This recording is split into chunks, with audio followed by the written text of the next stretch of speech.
These moves follow a conversation between Trump and Venezuela's acting President Delcy Rodriguez.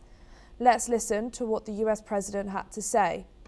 And I just spoke to the President of Venezuela, informed her that we're going to be opening up all commercial airspace over Venezuela. American citizens will be very shortly able to go to Venezuela, and they'll be safe there. We have the major oil companies going to Venezuela now, scouting it out and picking their locations.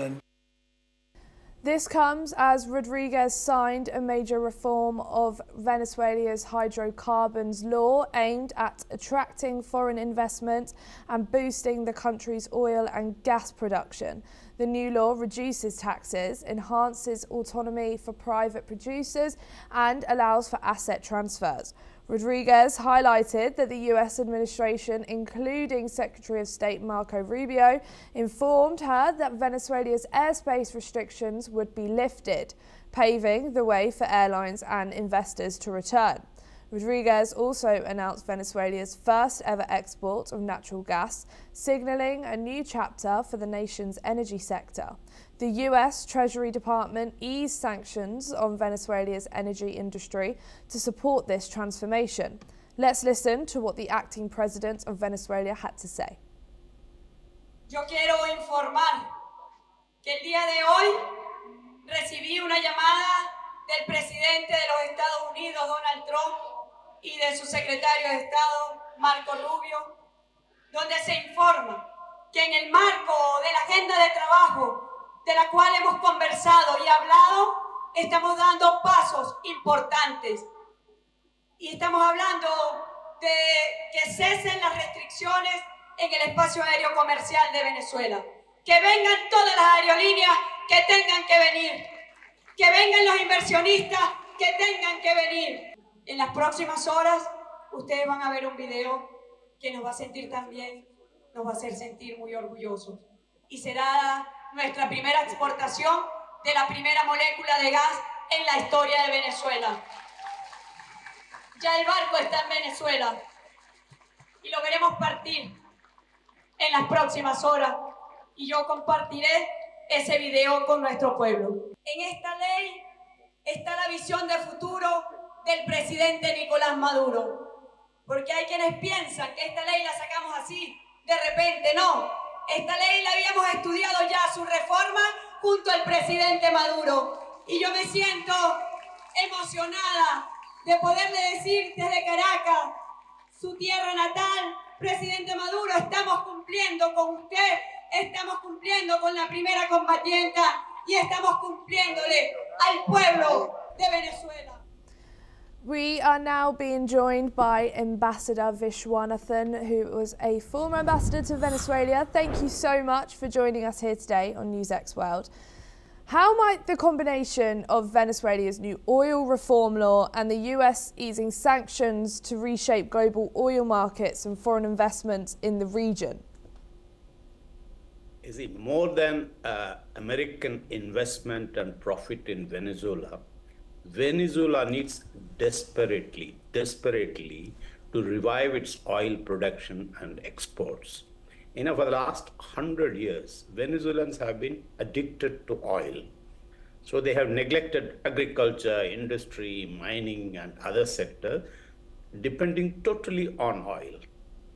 Now, in the last several years, because of American oil sanctions and other sanctions, the country's oil production and exports have been completely strangulated. On top of it, now the Americans have blockaded the ports and the airports, airspace.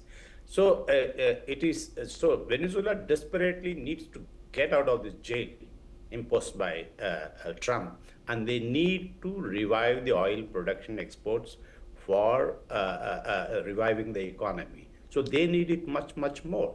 So they need to open the oil sector because the oil company does not have the money, does not have the latest technologies, does not have materials and equipments because of the sanction, they couldn't buy anything for maintenance and repairs. So they need it desperately. That is why they have to open up the oil sector for foreign companies to come in. Under the existing law, only the national oil company, the PDVSA, that was in charge of production and exports, and foreign companies could be minor partners, as was Chevron. Chevron was operating there as a minor partner. So, but now what the Americans are saying that, no, we want to be a major partner, we want more stake, and we want to have more autonomy and control of our operations. And the sharing of oil income, that formula also has to be revised. Venezuela has no other choice. And does easing US sanctions signal a strategic reset with Venezuela or tactical move driven by energy needs? Not by energy needs. The United States doesn't need Venezuela's energy at the moment because right now there is a glut in the oil market. And the United States is the largest oil producer in the world. So they don't need it now. But of course, if Iran and Russia, because of these things, they want to keep this option open. One of the reasons why Exxon is saying that, Venezuela is not investable is because, they have invested in Guyana, they have invested in other places, and the oil price is low, and there is a glut in the market. That is the reason.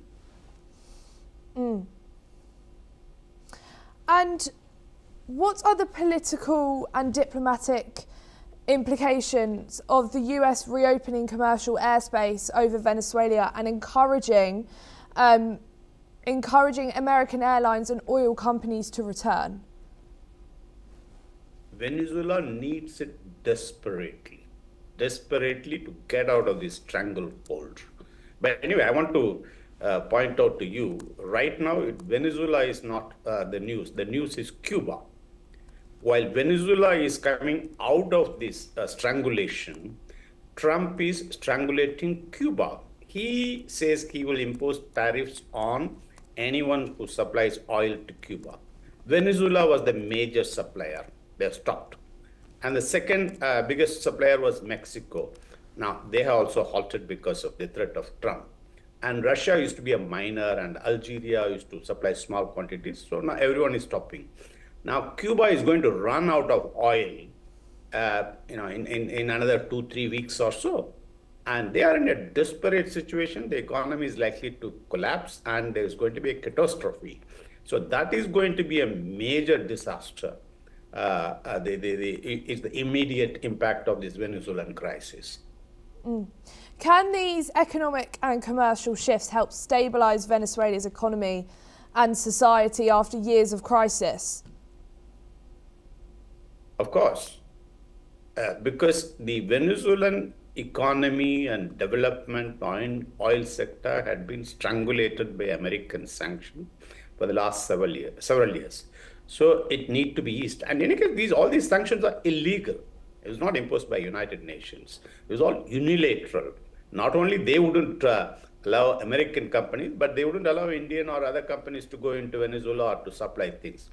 So it is an illegal one. So the Americans need to ease these sanctions.